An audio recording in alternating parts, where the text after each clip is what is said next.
नमस्कार, मी मनोज भोयर. मॅक्स महाराष्ट्रामध्ये आपल्या सर्वांचं स्वागत आहे. महाविकास आघाडीचं जागा वाटप झालं. 48 जागांवर महाविकास आघाडीचे कोण कोण उमेदवार असतील हेही चित्र बऱ्यापैकी स्पष्ट झालं. पण माढा, धुळे आणि मुंबईतल्या 2 जागांवर अजूनही उमेदवार हे जाहीर केले गेले नाही. माढाची जागा ही राष्ट्रवादी काँग्रेस पक्ष शरद पवारांना मिळाली, तर धुळेची जागा ही काँग्रेसला मिळाली. आणि आणखी मुंबईतल्या ज्या 2 जागा आहेत ज्या काँग्रेसला मिळालेल्या आहेत, त्या जागा आहेत मुंबई उत्तर मध्य आणि मुंबई उत्तर. या दोन्ही जागांवर काँग्रेस आपले उमेदवार जाहीर करणार आहे, पण याला वेळ लागतोय. या सगळ्या जागा वाटप होत असताना आणि याची प्रक्रिया पार पडत असताना सांगलीच्या जागेवरून मात्र खूप मोठा वाद हा महाराष्ट्राच्या लोकसभा निवडणुकीमध्ये चर्चेला आला. विश्वजित पाटील हे विशाल पाटील यांच्यासाठी आग्रही होते, नव्हे तिथले काँग्रेसचे जिल्हाध्यक्ष सुद्धा. पण महाविकास आघाडीनं संपूर्णपणे एकत्रितरित्या या जागेच्या संदर्भात निर्णय घ्यायचा होता, पण शिवसेना उद्धव ठाकरे यांनी ही जागा आधीच घोषित केली आणि चंद्रहार पाटील यांना उमेदवारी दिली. चंद्रहार पाटील यांना उमेदवारी दिलीच, पण संजय राऊत सुद्धा 2 ते 3 दिवस सांगलीमध्ये तळ ठोकून होते आणि त्यावरून सुद्धा चांगलीच खडाजंगी झाली. नाना पटोले वर्सेस संजय राऊत वर्सेस विश्वजित कदम, अशी सगळी लढाई आपल्याला पाहायला मिळाली. त्यामुळे महाविकास आघाडीमध्ये सांगलीवरून जोरदार वाद सुरू असल्याचं चित्र पुढे आलं आणि अजूनही हे वाद कमी झाला नाही. या महाविकास आघाडीच्या एकूण उमेदवारांच्या संदर्भामध्ये ज्या लढती आता आपल्याला स्पष्ट दिसत आहेत, त्यांची लढत मुख्य महाराष्ट्रात कोणकोणत्या मतदारसंघात होणार आहे हेही चित्र बऱ्यापैकी स्पष्ट झालं. कोणकोणते महत्वाचे फॅक्टर असतील, सांगली वाद हा आणखी किती काळ सुरू राहील, या सगळ्याच मुद्द्यांवर आपण चर्चा करणार आहोत. मिड डे या इंग्रजी वृत्तपत्राचे राजकीय संपादक धर्मेंद्र जोरे माझ्यासोबत जोडले गेलेले आहेत. खूप स्वागत आहे आपलं मॅक्स महाराष्ट्रावर, धर्मेंद्रजी. नमस्कार. आपल्यासोबत रोहित चंदावरकर, अनेक इंग्रजी वर्तमानपत्र, मराठी वर्तमानपत्र आणि टीव्ही चॅनल्स मध्ये काम केलेले ज्येष्ठ पत्रकार रोहित चंदावरकर पुण्याहून आपल्यासोबत जोडले गेलेले, आपलंही मी स्वागत करतो. आधी जातो धर्मेंद्र जोरे यांच्याकडे. महाविकास आघाडीच्या जागा वाटपाचा जो काही पेच होता तो सुटला, पण सांगलीवरून ही जागा वाटपाची प्रक्रिया खूपच वादात सापडली आहे. काय नेमकं साधारणतः सांगली जागेवरून होईल? कारण आता त्यांनी सर्व नेत्यांनी हे स्पष्ट केलं की सांगलीची जागा ही उद्धव ठाकरे गटाला दिली गेलेली आहे. पण विश्वजित कदम यांचा राग अजिबात शांत होत नाही आणि विशाल पाटील यांनी सुद्धा जागा वाटपाची घोषणा झाल्यानंतर खूप तीव्र भूमिका आपली मांडलेली आहे. मनोज, यात 2 गोष्टी आहेत. एक, काँग्रेस श्रेष्ठींचा आदेश, त्यांनी सांगितलेली गोष्ट की हे ठरलंय तुम्हाला शिवसेनेला या मतदारसंघामध्ये साथ द्यायची आहे. आणि दुसरं आहे लोकल कार्यकर्त्यांच्या भावनेला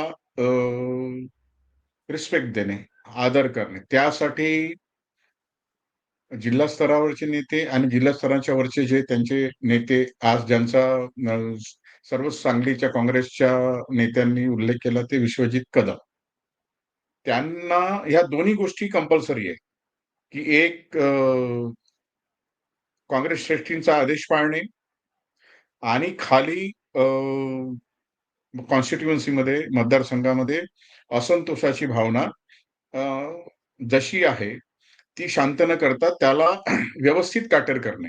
आणि त्यात काय होतं, जर तुम्ही पूर्वीपासूनच कार्यकर्त्यांना सांगितलं की नाही श्रेष्ठीने ठरवलं, राजकारणामध्ये तुम्हाला प्रोजेक्शनसाठी करावे लागतं. त्याच्यामुळं विश्वजित कदमांना दिल्लीला जावं लागलं, दिल्लीवरून नागपूरला जावं लागलं, यांना भेटावं लागलं, त्यांना भेटावं लागलं, सगळ्यांना भेटावं लागलं. हे भेटत असताना सुद्धा त्यांना माहित असेल की मी इतके सगळे प्रयत्न करूनही सांगली आपल्याला मिळणार नाहीये. हे नाना पटोलेंनाही माहित होतं, हे पृथ्वीराज चव्हाणांनाही माहित असेल, हे सगळ्यांनाच माहित असेल.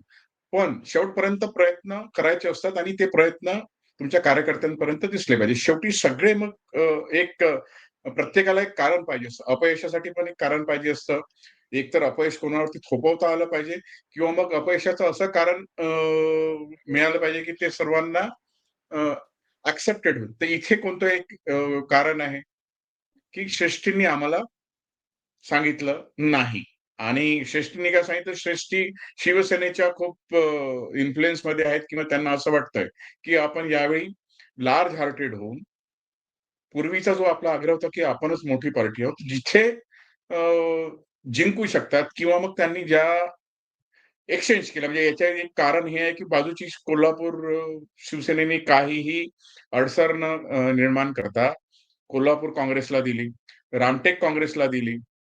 अशा काही ठिकाणी त्यांनी कॉम्प्रोमाईज केलंय. मुंबईमध्ये पण ते एक तयार द्यायला एक जी मुंबई नॉर्थ आहे, ती द्यायला तयार होती. ती आज त्यांनी शेवटी दिली. जेव्हा काँग्रेसवाल्यांना ती यासाठी नको होती, की तिथे आपण हरणार आहोत हे त्यांना माहीत होतं. त्यामुळे इथे काहीही होणार नाही. उद्या जसं नाना पटोलेंनी म्हटलं, की माझ्याच अ, अ, अ, संमतीने उद्या सांगलीमध्ये सभा होते आहे, मीटिंग होते आहे. मीटिंग होईल. तिथे हेच सांगण्यात येईल, की श्रेष्ठींनी असं केलं, श्रेष्ठींनी हे सांगितलं. आपण बरेच प्रयत्न केले. आता जे इंटरेस्टेड उमेदवार आहेत, विशाल पाटील, त्यांना हे सांगण्यात येईल, की तुम्हाला जे करायचं ते करा. आम्ही तुम्हाला छुपा पाठिंबा देऊ. आम्ही जे काय करायचं ते करू. तसे विशाल पाटील मागच्या वेळी स्वाभिमानी कडनं लढले. त्याच्यामुळे त्यांच्यासाठी आता पुन्हा बंडखोरी करणे किंवा काँग्रेसच्या विरुद्ध जाऊन इंडिपेंडंट उभं राहणे, यात काही त्यांना जास्त काही अडचण नसणार आहे. पण त्यांना जर समोरचा आता हाही धोका ओळखावा लागेल, की पुढच्या वेळी पुन्हा 24 प्लस 29 मध्ये ही काँग्रेसकडे येईल का? कारण या गेल्या 2 टर्म्स पासून सांगलीकडे ही जागा नाहीच आहे. तरीही त्यांनी प्रयत्न करून बघितले आणि तुम्ही जसं म्हणालात, बंडखोरी होऊ शकते. पण मी त्याला बंडखोरी म्हणणार नाही.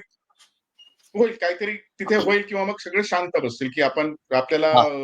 एनडीएला हरवायचं आहे, मोदींना काढायचं आहे. त्याच्यामुळे आम्ही सगळ्यांनी आता शिवसेनेसाठी पैलवानासाठी काम करायचा आम्ही निर्णय घेतलेला आहे. आम्ही सर्व बर, एक रिंगाने काम यात करू. पण एक यात दिलाशाने यात धर्मेंद्र धर्मेंद्र यात एक अर्थसंकल्पीय अधिवेशनामध्ये देवेंद्र फडणवीस यांच्यासोबत बोलण्यासाठी पुढे येत असताना विश्वजित कदम दिसत आहेत आणि विश्वजित, मी तुझा योग्य वेळी तू मुहूर्त लावतो, हे व्हायरल झालं होतं आपल्याला पाहायला. मग आता लोक हो, याला हा सुद्धा या जोडून या या बघतात. या या विषयावर मी येणारच होतो, की हे बघा जर हे झालं विशाल पाटलांचं. आता यापेक्षा मोठा विषय जो आहे तिथे तो विश्वजित कदमांचा आहे.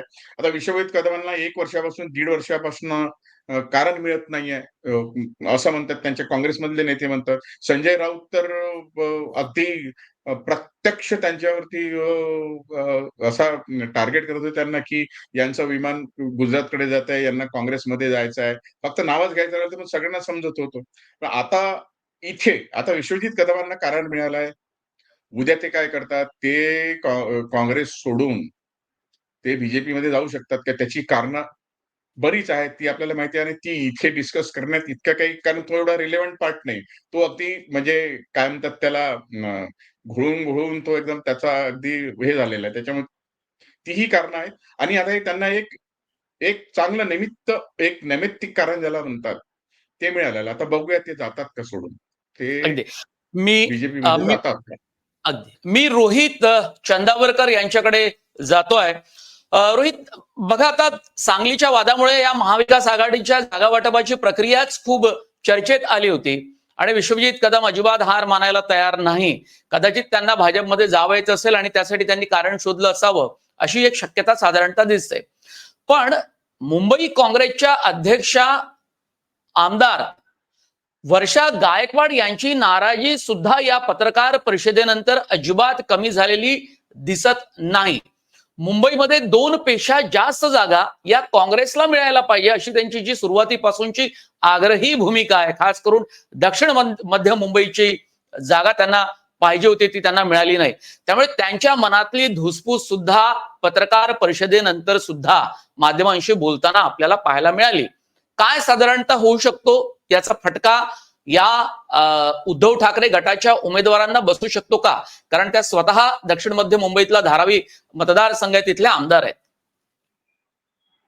मला असं वाटतं की हे केवळ 1 किंवा 2 मतदारसंघ, 4 मतदारसंघ असं नाही. एक महाराष्ट्रव्यापी चित्र बघायला पाहिजे आपण. आणि सगळीकडेच महाविकास आघाडीमध्ये सगळीकडे म्हणजे बऱ्याचशा ठिकाणी 10, 12, 14 ठिकाणी महाविकास आघाडीमध्ये अशी परिस्थिती आहे की आघाडीच्या तिन्ही घटकांना ती जागा कुठली तरी एक पर्टिक्युलर जागा हवी अशी 10 पेक्षा जास्त मतदारसंघात परिस्थिती आहे. त्याच्यामध्ये सांगलीबद्दल तर मला हे समजतच नाही की सांगली हा 14 पासून जरी मोदी लाट आली आणि त्याच्यामध्ये जरी 2 वेळा भाजपला मिळालेला मतदारसंघ असला तरी त्याच्या आधी वर्षानुवर्ष अनेक दशकं हा काँग्रेसचा बालेकिल्ला राहिलेला आहे. अगदी क्लिअर असताना उद्धव ठाकरे यांनी तिथे का आग्रह एवढा करावा आणि त्याच्यामध्ये कुठल्या प्रकारचं प्रेशर त्यांच्यावर होतं की तिथे त्यांनी चंद्रहार पाटील यांचं नाव जाहीर सभेमध्ये ज्या पद्धतीने अनाऊन्स करून टाकलं वगैरे ते का केलं त्यांनी हे काही मला समजत नाही.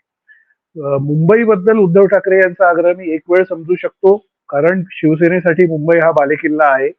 त्यामुळे मुंबईमध्ये अमोल कीर्तीकर यांचा मतदारसंघ असो, म्हणजे जिथे त्यांचं नाव जाहीर झालं तो असो, किंवा काँग्रेसच्या इच्छुक उमेदवार वर्षा गायकवाड यांचा दक्षिण मध्य मतदारसंघ असो, तिथे उद्धव ठाकरे यांनी आपले उमेदवार उभे करणं हे मी एक वेळ समजू शकतो, कारण मुंबई हा शिवसेनेसाठी बालेकिल्ला आहे आणि त्यांची नजर पुढच्या काळामध्ये येणाऱ्या विधानसभा किंवा महापालिका निवडणुकांवर आहे आणि त्या दृष्टीने त्यांना कन्सॉलिडेट करायचं आहे. पण परत एकदा तिथे सुद्धा विशेषतः दक्षिण मध्यमध्ये मी हे आपण बघितलंय तिथे आणि खूप वेळा त्याच्यावर लिहिलंय. अनेक वर्षांपासून 3-4 निवडणुका बघितल्या आहेत तिथल्या आपण. तर तिथे एकनाथ गायकवाड यांचा स्ट्रॉंग होल्ड आहे. त्यांच्या कन्यावर आता इच्छुक उमेदवार आहेत. धारावी सारखा भाग सगळा येतो. हे दोन्ही म्हणजे एकनाथ गायकवाड आणि वर्षा गायकवाड यांना तिथे बेस आहे आणि त्यांचा मुकाबला तिथे सरळ सरळ शिवसेनेचे जे उद्धव ठाकरे यांना सोडून एकनाथ शिंदे यांच्या बरोबर गेले त्यांच्याशी आहे. म्हणजे शिवसेनेतली नाराजी ही सुद्धा काँग्रेसच्या बाजूला येण्यासारखी परिस्थिती आहे. अशा ठिकाणी राज्यसभा सदस्य असलेले अनिल देसाई यांना उभे करणे याच्या मागे काय लॉजिक आहे परत तिथे सुद्धा मला कळत नाही. तर अनेक ठिकाणी म्हणजे थोडक्यात मला असं म्हणायचं की अनिल देसाई यांनी काय तो मतदारसंघ बांधलेला नाहीये, जसा कीर्तीकर फॅमिलीनी कदाचित बांधलेला आहे. अमोल कीर्तीकर यांना त्याचा बेनिफिट मिळू शकतो, तसा काही इथे बेनिफिट मिळेल असं नाही. त्यामुळे उद्धव ठाकरे यांनी काय कॅल्क्युलेशन समोर ठेवून विशेषतः हे 2 मतदारसंघ किंवा इतरही काही त्याच्याबद्दल आग्रह धरला आणि काँग्रेसच्या नेत्यांची नाराजी ओढवून घेतली हे मला समजत नाही. शेवटी एवढंच मी म्हणू इच्छितो की याच्यामध्ये क्लिअरली असं एक्सपोज होत आहे की यांची दिलजमाई काही खरी आहे की नाही याच्याबद्दल साशंकता आहे शिवसेना आणि काँग्रेस यांची. एक वेळ शरद पवार आणि शिवसेना यांची दिलजमाई आहे, कारण शरद पवारांनी 2.5 वर्षापूर्वी 3 वर्षापूर्वी किंवा 19 मध्ये म्हणजे उद्धव ठाकरे यांचा हात वर करून त्यांना मुख्यमंत्री बनायचा आग्रह केला, महाविकास आघाडीचे मुख्यमंत्री म्हणून. तेव्हापासून उद्धव ठाकरे आणि शरद पवार यांच्यामध्ये कोऑर्डिनेशन किंवा त्यांच्यात एकमेकांबद्दल चांगलं त्यांचं सगळं नातं जुळलेलं आहे. पण काँग्रेस हा जो तिसरा घटक आहे त्यांचं आणि उद्धव ठाकरे यांच्या पक्षाचं काही नीट कोऑर्डिनेशन किंवा मनोमिलन किंवा दिलजमाई ही झालेली नाही, ही गोष्ट याच्यातून एक्सपोज होते. आता शेवटी एवढंच आपण म्हणू शकतो की अँटी इन्कम्बन्सी फॅक्टर म्हणून मोदी यांच्याबद्दलची जर काही नाराजी असेल किंवा भाजपबद्दल जर काही नाराजी असेल त्याच्याच फक्त भरवशावर आता महाविकास आघाडी 12, 14, 15 मतदारसंघामध्ये लढणार आहे आणि त्याचा बेनिफिट किती मिळतो त्या बेसिसवरच त्यांचं काय ते पुढे होणार आहे. मनोज, पण आपण पाहिलं की मातोश्रीवर नाना पटोले, के.सी. वेणुगोपाल, इथले काँग्रेसचे महाराष्ट्राचे प्रभारी रमेश चेन्नीथला वगैरे म्हणजे आज नव्हे अनेक महिन्यांपासून सातत्यानं किंवा अधूनमधून त्यांच्या भेटीगाठी मातोश्री इथे सुद्धा झालेल्या आहे. आणि त्यावरून असं आपल्याला दिसत होतं की काँग्रेस आणि शिवसेना उद्धव ठाकरे गटासोबतचे काही संबंध आहेत. म्हणजे संजय राऊत फॅक्टर जर आपण वगळला त्यातनं तर या दोघांमध्ये खूप चांगले संबंध होते. पण मग असं असताना अनिल देसाई सारखा असा एक कॅन्डिडेट दिला जो राज्यसभेचे माजी खासदार आहेत आणि बऱ्याच काळ ते राज्यसभेतच होते. त्यांना कॉमन लोकांमध्ये, सर्वसामान्य लोकांमध्ये तसा काही से नाही फारसा, त्यांचा प्रभावही नाही आणि ते फारसे जात नाही, उद्धव ठाकरेंच्या बाजूला दिसतात इतकंच आपल्याला माहिती आहे. आणि एका कोठडीतलं राजकारण त्यांचं कायम असतं. मग काँग्रेसकडला जर एखादा प्रभावी उमेदवार दिला असता तरी सुद्धा चाललं असतं. पण अनिल देसाईंचा काही टिकाव हा राहुल शेवाळे यांच्यासमोर लागू शकेल का? जर खूप लाट आली तर आपण समजून घेऊ शकतो किंवा उद्धव ठाकरे यांच्या शब्दाला खूप जास्त किंमत देऊन जर मतदारांनी वेगळा काही निर्णय घेतला तरच काहीतरी होऊ शकतं. दक्षिण मध्य मुंबईच्या बाबतीत आपण एक गोष्ट सांगू शकतो, 3-4 इलेक्शन तिथल्या जवळून बघितल्या असल्यामुळे की तिथे एक जी धारावी किंवा या सगळे म्हणजे दलित वोट्स, ओबीसी वोट्स असतील, बाकी मुस्लिम वोट्स वगैरे अशी जी काय असतील, किंवा हे काँग्रेसचा जो ट्रॅडिशनल बेस थोडाफार असेल तो, आणि राहुल शेवाळे यांच्याबद्दल नाराज असलेले शिवसैनिक, हे दोन आपण तिथे धरू फॅक्टर. असे दोन युनिट्स धरू आपण. हे युनिट आहे काँग्रेसचे ट्रॅडिशनल वोटर असलेले, आणि दुसरं युनिट आहे ते राहुल शेवाळे यांच्याबद्दल नाराजी, की ते एकनाथ शिंदे यांच्या बरोबर गेले म्हणून जे शिवसैनिक नाराज आहेत ते लोक, यांचा जर एकत्र येणं झालं, आणि ते कसं होणार, ते वर्षा गायकवाड यांनी, एकनाथ गायकवाड यांनी पुढाकार घेतला तरच होणार आहे ना. ते होईल का, हा फॅक्टर आहे. ते जर एकत्र आले आणि त्यांनी एक दिलाने काम केलं, प्रचार केला आणि मतदान घडवून आणलं, तरच राहुल शेवाळे यांना कुठल्या तरी प्रकारे टक्कर देण्याचा भाग येईल.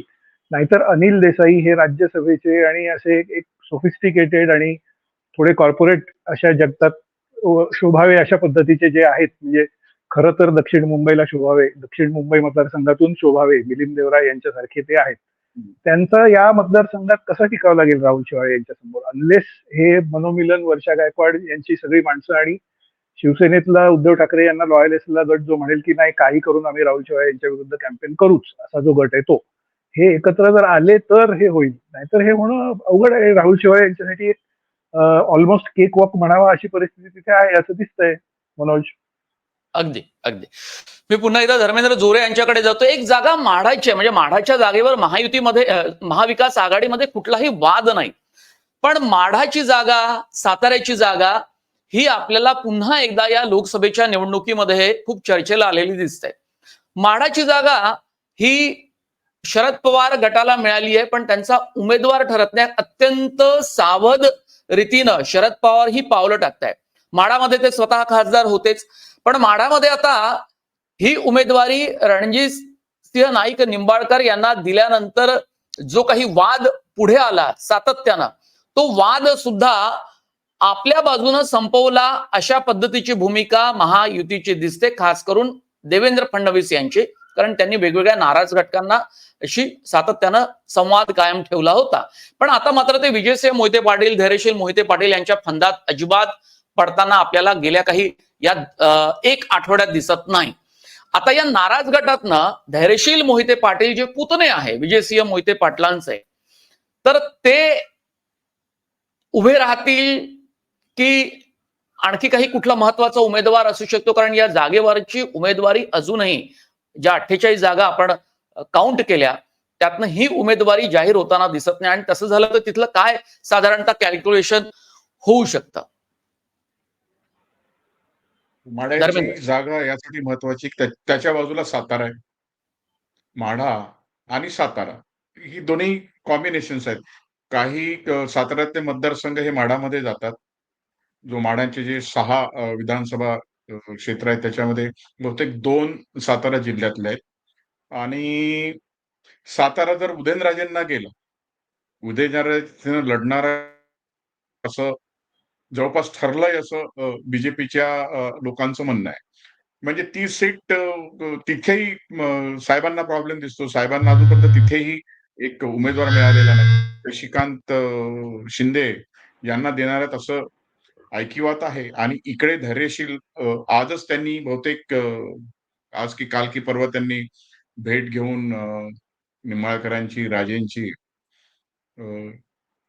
म्हणजे काय म्हणतात त्याला, आशीर्वाद घेण्याचा जो कार्यक्रम आहे त्यांनी तो सुरू केलेला दिसतो. आणि 13 तारखेला ते बहुतेक प्रवेश करतायत राष्ट्रवादीमध्ये. आणि म्हाडामधून तेच लढतील असं तरी वाटते. आता कारण तुम्ही जे या म्हणतात या मनोज, या सगळ्या कारण नेत्यांच्या भेटीगाठी पण सातत्यानं सुरू आहे. म्हणजे धैर्यशील मोहिते पाटील हे हो, हो. रामराजे येतो मी नाईक त्या. निंबाळकरांना ते भेटले. हो, तिथे कार्यक्रम असा झाला, की सुरुवात ही निंबाळकरांच्या उमेदवारीहून झाली. उमेदवार त्यांना निंबाळकर नको होते. त्यांना दुसरी टर्म साठी तुम्ही कशाला उभा करताय, हा सगळा ऑब्जेक्शन होता. मग मोहिते पाटलांच्या घराण्यातलं कोणी उभं राहणार का? स्वतः मोहिते उभं राहणार किंवा मोहितेंचे रणजित उभे राहणार का? त्यांनी बहुतेक नाही म्हटलं. त्यांच्याऐवजी त्यांच्या चुलत घराण्यातले जे आहेत त्यांचे पुतणे, त्यांना पूर्वीपासून इंटरेस्ट होता. मग इकडे पाटणमध्ये आणि इकडे इकडचे जे रामराजे निंबाळकर आहेत, त्यांचा पण इगो तिथे दुखवला. त्यांचं आणि निंबाळकरांचं ह्या निंबाळकरांचं जमत नाही. त्याच्यामुळे इथे हा जो वाद आहे, हा संस्थानिकांचा वाद आपण धरला पाहिजे. संस्थानिकांचे आपल्याला युगो किती मोठे असतात आणि काय त्यांच्या वेगवेगळ्या कधी 4 पिढ्यापासून चालू असलेलं वैर, कधी वेगवेगळ्या राजकीय वादातून, एखाद्या सोसायटीतून छोट्या-छोट्या गोष्टींमधून झालेलं यांचं सगळं आणि तिथे सगळे काय म्हणतात त्याला इंग्लिशमध्ये आपण सत्राप्स म्हणतो. एका जिल्ह्याचे किंवा एका तालुक्याचे राजे असलेले तिथे सगळे नेते आहेत. त्यांच्यामुळे त्यांचे इगो त्यांचे सांभाळता त्यातून एक काय म्हणतात त्याला एक सर्वमान्य असा उमेदवार ज्याला कमीत कमी विरोध असेल असा उमेदवार शोधून काढणे बहुतेक शरद पवारांना 1-2 दिवसात जमेल आणि धैर्यशीलच तिथून मोहिते पाटील बहुतेक उभा होतील असं वाटतंय आणि त्याचा बीजेपीनेही आता बहुतेक त्याचं जे आपण जास्त लोड घेणे बहुतेक बंद केलेलं आहे. कारण यांना किती समजावायचं असा प्रश्न फडणवीसांच्या समोर आलेला असेल. फडणवीसांनी बरेच प्रयत्न केले आणि आता बहुतेक फडणवीसांच्या हे लक्षात आलंय, की या लोकांना रोजचे 2 तास मीटिंगमध्ये देण्यापेक्षा मला ज्या सीट्स निवडून आणायच्या आहेत तिथे जाऊन कॅम्पेनिंग केलेलं बरं. यांना जे करायचंय ते करू दे. आणि नंतर जेव्हा सगळं लाईनअप ठरेल, जेव्हा धैर्यशील वर्सेस निंबाळकर होतं, की अजून कोणी होतं, त्याच्यानंतर ते ठरवतील. आणि माढा सातारा जर आली नाही तर माढा यायला हवी ना पवारांची. त्याच्यासाठी पवारांना दोन्ही सीट्स या प्रेस्टिजियस आहेत. त्या टप्प्यातल्या बारामती, सातारा आणि माढा सगळं एकत्रच आहे तो. ते एक 3 लोकसभा फार महत्वाच्या आहेत त्यांच्यासाठी. मनोज. अगदी तुम्हाला या सगळ्या महाविकास आघाडीच्या 48 जागांचा आणि त्या लढती अत्यंत चुरशीच्या कशा होऊ शकतील याचा जर विचार आपण केला तर प्रकाश आंबेडकरांचा फॅक्टर अत्यंत महत्वाचा आहे. म्हणजे अभय पाटील यांना अकोल्याहून काँग्रेसनं उमेदवारी दिल्यानंतर प्रकाश आंबेडकरांची सुद्धा तिथे गोची होणार आहे. याचं कारण असं की प्रकाश आंबेडकर हे स्वतःच्या बळावर तिथे एकदा निवडणूक लोकसभेची जिंकले होते पण नंतरच्या निवडणुका मात्र हरल्या. 7 जागांवर आम्ही तुम्हाला पाठिंबा देऊ असं प्रकाश आंबेडकर यांनी जाहीर केलं पण त्या 7 जागा नेमक्या कोणत्या असतील हे मात्र त्यांनी सांगितलं नाही. पण सुप्रिया सुळे यांना मात्र त्यांनी तिथे बारामतीमध्ये पाठिंबा दिला. नागपूरला सुद्धा त्यांनी काँग्रेसच्या उमेदवाराला पाठिंबा देऊ असं म्हणत असताना कुठे कुठे असे उमेदवार विखुरलेल्या स्वरूपामध्ये उभे केले की त्यांची स्पष्ट ओळख आपल्याला दिसत नाही. वंचितचे तसेही उमेदवार आपण पाहिले तर प्रत्येक निवडणुकीमध्ये त्यांचे उमेदवार हे बदललेले दिसतात, घडतात किंवा वेगळ्या पक्षांकडनं ते निवडणूक लढताना आपल्याला पाहायला मिळतात. अकोल्याचा साधारणतः जर आपण विचार केला विदर्भातल्या 10 जागांपैकी तर अकोल्यातली परिस्थिती रोहित कशी राहू शकेल? तिथे स्ट्रॅटेजिक निवडणूक लढवली जाईल की काँग्रेसचा उमेदवार हा पूर्ण ताकदीने निवडणूक लढेल तिथे?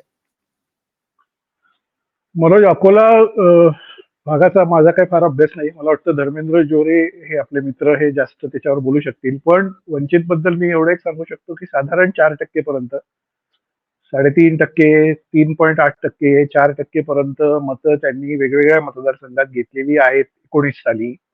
आणि मला असं वाटतं की त्या 4%नी म्हणजे उदाहरण एक तुम्हाला बारामतीचं देतो. आता मी बारामतीमध्ये टोटल व्होटिंग 13 लाख झालं 19 साली. 13.5 लाख मतदान झालं. त्याच्यापैकी सुप्रिया सुळेंना 6.8 लाख मतं पडली. हरलेल्या उमेदवाराला 5.2 लाख मतं पडली आणि वंचितला साधारण 45,000 मतं पडली. असं साधारण तुम्ही कॉम्बिनेशन लक्षात घ्या. म्हणजे 4%च्या आसपास त्यांनी मतं मिळवली. आता होणार आहे असं एक पॅन महाराष्ट्र चित्र मी तुम्हाला सांगतो. कारण अकोल्यात काय होईल, सोलापुरात काय होईल, इकडे काय होईल असं बोलण्यापेक्षा मला वाटतं की अशा टाईपच्या फोरमवर आपण एक पॅन महाराष्ट्र मांडावं, विशेषतः वंचित सारख्या पक्षाबद्दल बोलताना. तर ते असं की यावेळी फ्रॅगमेंटेशन झालं असल्यामुळे म्हणजे तुम्ही गेली अनेक निवडणुका लक्षात घ्या. त्याच्यामध्ये एका बाजूला भाजप शिवसेना हा एक स्तंभ आहे आणि दुसऱ्या बाजूला राष्ट्रवादी आणि काँग्रेस यांचा एक स्तंभ आहे. अशा फाईट झालेल्या आहेत आणि त्याच्यामध्ये वंचितचा एक नवा फॅक्टर येतोय, तो 4% मतं घेतोय किंवा आणि कोणीतरी MIM येतंय, ते 2% मतं घेतंय. असं चित्र आपण महाराष्ट्रात गेली 25 वर्ष बघितलं. आता यावेळी फरक असा झालेला आहे की काँग्रेस वगळता बाकीच्या पक्षांचं विभाजन झाल्यामुळे म्हणजे फ्रॅगमेंटेशन झाल्यामुळे शिवसेनेचे 2 पक्ष झाले, राष्ट्रवादीचे 2 पक्ष झाले. त्यामुळे मैदानात उतरलेल्यांची संख्या किंवा माणसं त्यातले उमेदवार, इच्छुक उमेदवार वगैरे यांची संख्या खूप जास्त झालेली असल्यामुळे फ्रॅगमेंटेशन खूप होऊन उमेदवाराचा जिंकण्याचा मार्जिन हा यावेळी खूप कमी राहणार आहे. उदाहरण मी तुम्हाला बारामतीचं गेल्या वेळी दिलं. सुप्रिया सुळे यांचा जिंकण्याचा मार्जिन गेल्या वेळी 1.5 लाख होता. तर यावेळी जो कोणी त्या मतदारसंघात जिंकेल त्याचा मार्जिन 50,000 किंवा 40,000 असणार आहे. हे लक्षात घ्या. महाराष्ट्राच्या जवळपास सगळ्या मतदारसंघात असं असणार आहे. या परिस्थितीमध्ये वंचित सारखा पक्ष किंवा त्याचा उमेदवार जर 45,000 मते घेत असेल किंवा 35,000 घेत असेल किंवा 50,000 घेत असेल तर त्याच्यामुळे एकदम सगळं चित्र फिरू शकतं. हे यावेळी लक्षात घेण्यासारखा भाग आहे. तो अकोला हा तर प्रकाश आंबेडकरांचा गड आहे, ते ठीक आहे. त्याच्याबद्दल आमचे मित्र धर्मेंद्र जोरे अधिक सांगतील, त्यांचा अभ्यास आहे. पण बाकीच्या सुद्धा ठिकाणी पश्चिम महाराष्ट्रात म्हणा किंवा जिथे सोलापूर सारख्या ठिकाणी म्हणा, आणखी कुठेही म्हणा, जर 20,000 वगैरे असणार असेल तर जिंकणाऱ्या जर वंचितने इकडे तिकडे फिरवली तर सगळं फिरतं ना गणित. हा मुद्दा आहे. तर तसं होऊ शकेल असं मला वाटतंय. मनोज, मला जरा एक्सक्यूज करा, माझ्याकडे इंटरनेटचा पॉवर कट झालाय. पुण्यात सध्या पॉवर कट खूप खूप होत आहेत उन्हाळ्यामुळे. इंटरनेट कनेक्शन कदाचित माझं डिस्टर्ब होऊ शकेल. ठीक आहे, चालेल. मनोज, आपण पॅन इंडियाच वेगवेगळ्या मुद्द्यांवरती चर्चा करण्याचा आपला प्रयत्न आहे, पण केवळ आपण यासाठी सांगली आणि माढाचा उल्लेख केला कारण या 2 मतदार संघाच्या निमित्तानं त्यातले काही वाद, त्यातले काही कॅल्क्युलेशन, त्याचा भाजपला बसणारा फटका, या गोष्टी आपोआप या चर्चेमध्ये येतात म्हणून आपण त्याचा उल्लेख केला. अकोल्याचा उल्लेख आपण धर्मेंद्र यासाठी करतोय की अकोल्यामधनं आणि सोलापूरमधनं मागच्या निवडणुकीमध्ये 2019 मध्ये प्रकाश आंबेडकरांनी निवडणूक लढवली होती आणि दोन्ही ठिकाणी त्यांना पराभवाचा सामना करावा लागला होता. मात्र लोकसभा आणि त्यानंतर विधानसभेत त्यांची मतांची टक्केवारी जरी कमी झाली तरी सुद्धा वेगवेगळ्या ठिकाणी त्यांनी राजकीय सगळी समीकरणं बदलून टाकली आणि त्याचा फटका काँग्रेस आणि राष्ट्रवादीला बसला.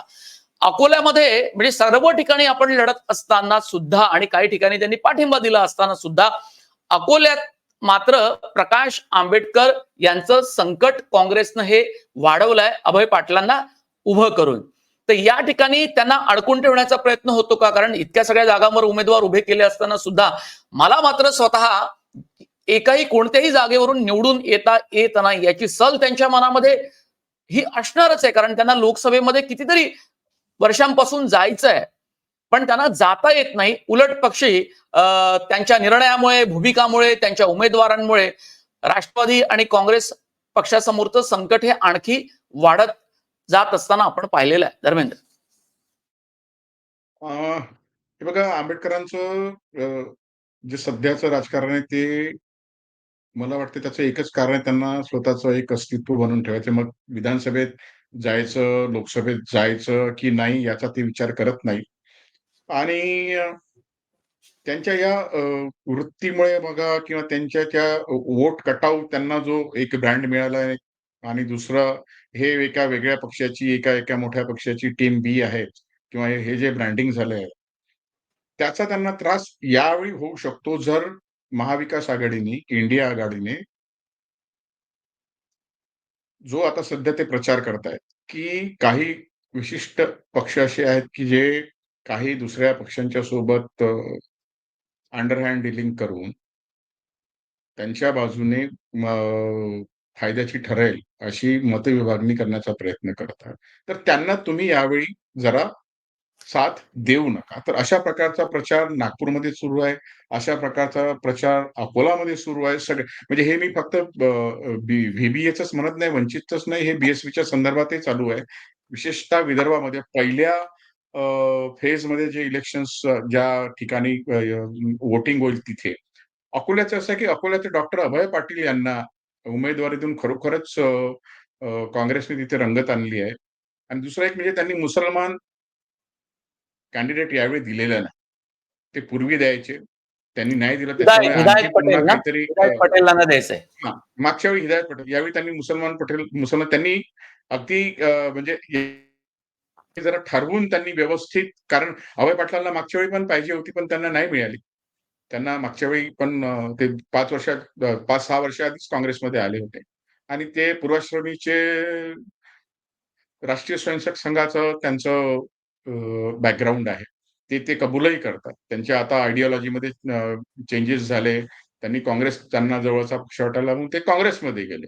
बहुतेक त्यांना त्यांच्या त्यावेळच्या पक्षामध्ये भारतीय जनता पार्टीमध्ये त्यावेळी अकोल्यामध्ये काही राजकीय स्पेस दिसत नव्हती. तिथे रणजित पाटील होते, तिथे धोत्रे होते, तिथे सावरकर होते, तिथे आपले पंडितजी होते. हे सगळ्या मोठ्या-मोठ्या व्यक्तींचा तिथे आणि एकाच पक्षाचा तो गड असल्यामुळे वर्षानुवर्षे तीच ती व्यक्ती, त्या व्यक्ती तिथून निवडून येत असल्यामुळे त्यांना वाटलं असेल, की आपला राजकीय जो विजनवाद संपू शकतो, तो काँग्रेसमधून ते 5-6 वर्षात इकडे आले आणि अगदी. यावेळी त्यांना हा. त्यांचा फायदा एक होती, ज्या लोकांना धोत्रे नको आहेत, ज्या लोकांना धोत्रे नको आहेत आणि ज्या लोकांना आंबेडकर तर नको आहेत, त्या लोकांसाठी बेस्ट ऑप्शन आता हे अभय डॉक्टर पाटील असू शकतात. तर त्यांना बहुतेक त्यांच्या पूर्वाश्रमीचे जे सिम्पथायझर्स आहेत, ज्यांचा संबंध आर-एस-एसच्या यांच्याशी होऊ शकतो किंवा त्यांचा पारिवारिक संबंध असू शकतो आणि त्यांची प्रॅक्टिस जी आहे, ते फार मोठे डॉक्टर आहेत आणि त्यांचा समाजकार्याचा व्यापही फार मोठा आहे. त्याच्यामुळे त्या पद्धतीने त्यांनी खूप नेटवर्क करून ठेवलेला आहे. त्यांचा जनसंपर्क चांगला आहे.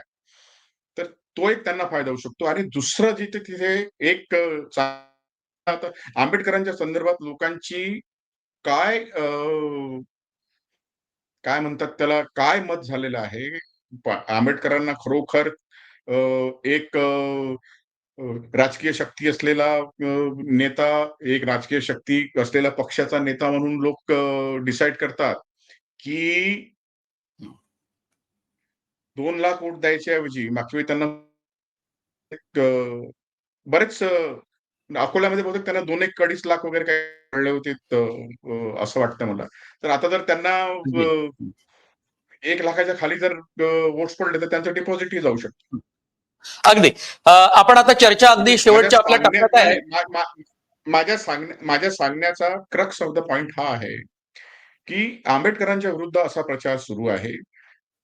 वंचितच्या विरुद्ध असा प्रचार चालू आहे, की यांना वोट देणे म्हणजे तुमचा वोट वाया घालवणे. जसं एमआयएमला वोट देणे याने तुम्हारा वोट ये खाली जाएगा, ये वेस्ट जाएगा असं मुसलमानांना जेव्हा सांगलं जातं, तसंच आज दलित आणि ओबीसी मधले जे वंचितचे सपोर्टर्स आहेत त्यांनाही सांगितलं जातं, की बाबा नका असं करू. मी जर जाता त्याच्यामध्ये जाता एमव्हीए इंडिया सक्सेसफुल झाले, हा तर आंबेडकरांना फटका बसू शकतो. अगदी. मी जाता जाता काही महत्वाच्या ज्या काही म्हणजे ते हरणार मुख्य लढती आहे महाराष्ट्रातल्या धर्मेंद्र, त्याचा उल्लेख करतो प्रेक्षकांसाठी खास करून, कारण आज महाविकास आघाडीच्या जागा वाटपाचा पेच सुटला. 48 पैकी बहुतांश जागा या क्लिअर झालेल्या आहेत. आता नागपूरमध्ये नितीन गडकरी भाजपचे उमेदवार आणि विकास ठाकरे हे काँग्रेसचे उमेदवार आहेत. विदर्भातल्या या मुख्य लढती आहेत. चंद्रपूरमध्ये सुधीर मुनगंटीवार वर्सेस काँग्रेसच्या प्रतिभा धानोरकर अशी एक मुख्य लढत. गडचिरोली आपण जाऊ देऊया, कारण अशोक नेते तिथले तसे बराच म्हणजे ही तिसरी त्यांची टर्म असेल. भंडारा गोंदिया सुनील मेंढे प्रसाद पडोळे इथे काही फार लढत तशी पाहायला मिळत नाही. म्हणजे आता काय तिथले आताचे फॅक्टर्स आहेत ते कळत नाहीये. पण रामटेकमध्ये राजू पारवे हे शिंदे गटामध्ये आणि ते काँग्रेसकडून आले, तर हे काँग्रेसच्या मतदारांना किती आवडतं आणि त्यावरून बऱ्याच गोष्टी आणि ज्या बर्वे मॅडम आहेत त्यांची जात पडताळणी सर्टिफिकेट त्यांचं रद्द झाल्यामुळे श्यामकुमार बर्वे हे त्यांचे पती रिंगणामध्ये आहेत. पण अकोल्यामध्ये आपण यावर चर्चा केलीच आहे. अमरावतीमधली एक चुरस मोठी होणार आहे. नवनीत राणा भाजपच्या वर्सेस काँग्रेसचे आमदार बळवंत वानकडे. वर्धा आणि मग मी या सगळ्या ज्या मुख्य लढती आहेत त्याचा उल्लेख आपण करणार ना, 1-2 जागेवर काय चमत्कार होऊ शकतो याबद्दल मी तुमच्याशी चर्चा करेल. वर्ध्यामध्ये रामदास तडस भाजपचे आहेत, तर अमर काळे हे काँग्रेसमधनं राष्ट्रवादी काँग्रेस पक्षामध्ये आले आणि शरद पवारांना त्यांनी आग्रहाने तिथे उभं केलंय. यवतमाळमध्ये राजश्री पाटील या हिंगोलीमधनं इकडे आल्या, त्यांचं माहेर आहे म्हणून त्यांना तिकीट दिलं, पण इथे भावना गवळी यांचं तिकीट कापलं आणि संजय देशमुख हे उद्धव ठाकरे गटाकडून तिथे उभे झालेले आहेत. पूर्वी ते काँग्रेसचे आमदार होते.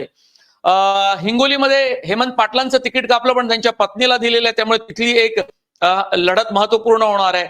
नांदेडमध्ये प्रथमतः अशोक चव्हाण हे भाजपमध्ये गेले, तिथे प्रताप चिखलीकर आहेतच आमदार आणि वसंतराव चव्हाणांना तिथे उभं केलेलं आहे.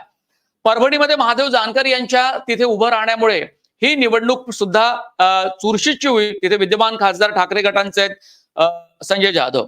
रायगडमध्ये सुनील तटकरे वर्सेस अनंत गीते यांची एकमेकांसोबत टक्कर राहणार आहे. बारामतीमध्ये अर्थात सुप्रिया सुळे, सुनेत्रा पवार अशी लढत आहे.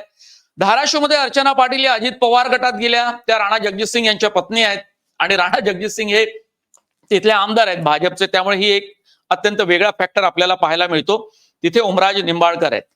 त्यानंतर आपण सोलापूरमध्ये राम सातपुते वर्सेस प्रणिती शिंदे ही लढत महत्वपूर्ण दिसते. सांगली आहेच. रत्नागिरी सिंधुदुर्गचा फैसला अजून व्हायचा आहे. म्हणजे उदय सामंत यांच्या भावाला तिकीट मिळतं की राणेंना मिळतं हेही आपल्याला पाहायला लागेल. याच्यामध्ये पुण्याची लढत महत्वाची आहे. रवींद्र धांगेकर वर्सेस मुरलीधर मोहोळ.